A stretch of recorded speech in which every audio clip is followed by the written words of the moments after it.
মধুমিতা পাল। আজ 25শে বৈশাখ রবীন্দ্রনাথ ঠাকুরের জন্মদিনে আমি রবীন্দ্রনাথ ঠাকুরের একটি কবিতা প্রশ্ন আবৃত্তি করে শোনাচ্ছি।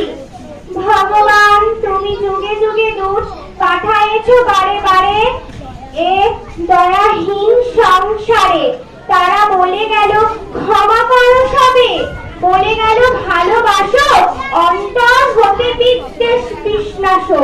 বরণীয় তারা স্মরণীয় তারা তবুও বাহির দ্বারে, আজি দুর্দিনে ফিরানো তাদের ব্যর্থ নমস্কারে।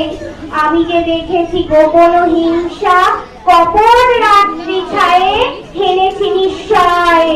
আমি যে দেখেছি প্রতিকারহীন সত্যের অপরাধে বিচারের বাণী নীরবে নিভিতে কাঁদে।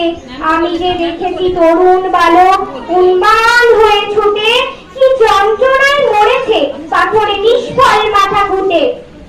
কণ্ঠ আমার রুদ্ধ আদিকে বাঁশি সঙ্গীত হারা অমাবস্যার কারা। লুপ্ত করেছে আমার ভুবন দুঃস্বপনের তলে, তাই তো তোমার সুধাই অশ্রু জলে। যাহারা তোমার বিষায়েছে বায়ু